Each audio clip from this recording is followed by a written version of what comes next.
Good afternoon, everyone. My name is Ashwini Kadam. I am from Changon National University under the supervision of Professor Wang. I am a master student and I am going to represent here the notification service of wild animal intelligence to the farm field based on the Internet of Things. Here are the contents: introduction, diagram and flowchart of proposed system, configuration of proposed system, challenges and issues, conclusion and the future scope. Here is the introduction. As we all know, the basic need of human being is the food. So, which is grown in the farmer, grown by the farmer in the farm field. But the crop damage caused by inclusion of wild animal to the farm field is a common problem throughout the world, we can say. So, wild animal is running not only that include, it destroys or it damages to the crop, and it causes the loss of crops and money invested by the farmers to grow the crop. Therefore, it is the most important to prevent the animal intrusion in the farm field. So, it is possible to overcome by using the sensor networks and the Internet of Things.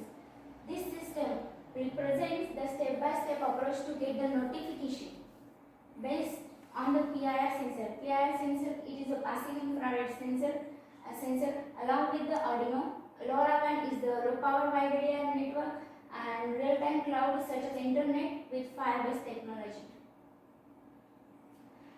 We can see here diagram and a flow chart of proposed system. This is the figure first, diagram of proposed system. As we can notice here, if the wild animal is coming, if we place this PIR sensor with Arduino, it detects the animal, means it detects the object actually, and then after here there will be a process that detected object can be classified, or it is human or animal or any kind of, there here we are going to classify, and then we are going to send this classified data to the LoRaWAN wirelessly. So after that one, LoRaWAN, it is a kind of a gateway. We are going to see in the next slide, and LoRaWAN sends this received data packets to the internet, and through the internet we will get the notification on the mobile application to the farmer or to the user, we can say. And the database, here we can see it is a Firebase database. We are going to use this one for future prediction to store the data. As this is the diagram, figure 2 shows the flow chart of proposed system. As this we can see here, when the animal is coming in front of or comes in a contact with the PIR sensor, we can see here it detect the motion, or we can say the oscillatory motion of the body, and from that one we can after that, this one here, it is detected object, is it wild animal or not? We are going to classify it here. If it is S, then signals will send to the LoRaWAN. If it is no, then it will ignore these signals, and the process will again start to this from the beginning. And then if it is a wild animal, then signal will send to the LoRaWAN, and then this received data packets through LoRaWAN will send to the next stage, means to the internet, we can say. And this internet again it will send this data packets or signals or received whatever the data, it will again send to the Firebase database, which are going to store here, and then we will get the notification. This will be the final stage of our system. We will get the notification in our mobile application or in our farmer mobile application, we can see. Here are some, I am going to explain about some hardware and software tools are going to use in this system. This is the PIR sensor, as I explained before. PIR sensor is called as a passive infrared sensor, which is pyroelectric or IR motion sensor, which is actually used to detect the motion in outdoor areas or indoor areas, we can also say. PIR detect the presence of humans and animals from the radiation of their body heat. Whatever the body radiation of body heat, is conducted by the PIR sensor, it will get reflected body heat, we can say. It signals received by the PIR sensor, and it will detect the human and animals also. But in that system we are just going to focusing on the animals. So, and for this process we need to be classified which is detected object, human or animal. So here we are using some kind of we can say algorithm. So when an object comes in contact with the PIR sensor, it captures characteristic signature, means the oscillatory motions of the body which are reflected by the human or animals. But in that system we are just focusing the reflected oscillatory motions of the body of humans, animals only, of the object. By using, this is the wavelet based feature extraction method called symbolic dynamic filtering. By using this algorithm, we can say we are going to differentiate the this is detected object is animal or human, and the detected data and the classification of data is done with the Arduino. In the next slide we can say this is the Arduino, the detected data and the classification of data is done with the detected with the Arduino, and it classified with Arduino. Actually we can say here Arduino can be used for manufacturing a single board microcontroller, which is single board and which gives a digital device interactive objects built by Arduino used to sensing a control objects, means by any kind of signals or presence of PIR sensor signals, it can be controlled by a single microcontroller. And Arduino programming is simplified from the C and C++ languages called the sketches. By using these sketches, we program as the developer want in their own project or system, we can see. Here is the LoRaWAN. LoRaWAN is the low power wide area network. As we see, here, we can see here, this is the figure of LoRaWAN gateway, which is the low power wide area network. It transmits the wireless. Here we can see here the standard for wireless communication which is used in that one. LoRaWAN targets the key requirements of Internet of Things, such as secure bidirectional communication through the LoRaWAN gateway or through the LoRaWAN. We can say it is a bidirectional communication happens with the devices and the users side, and localization service and the mobility we can see here.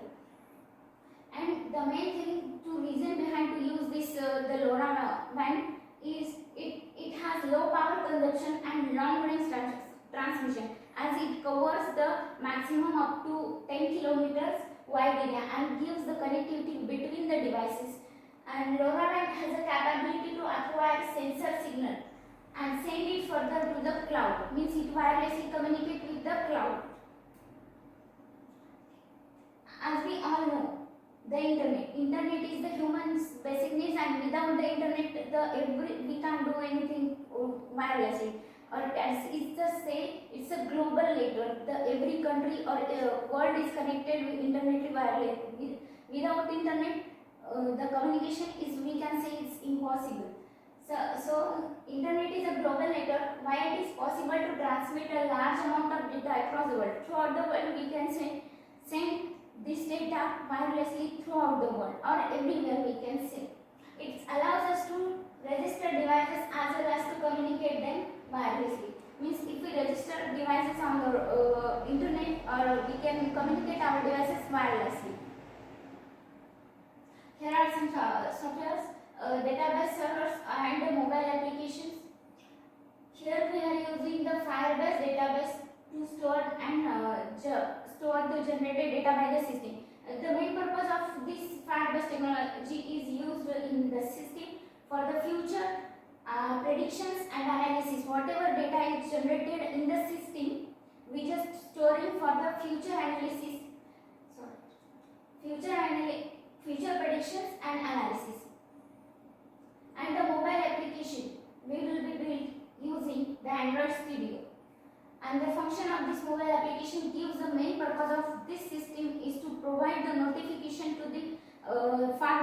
on their mobile application wirelessly, or we can say through the application here. So that's why we are using main purpose of this system is provide the notification on their mobile application. So and moreover we can also add in that features can also add in that one.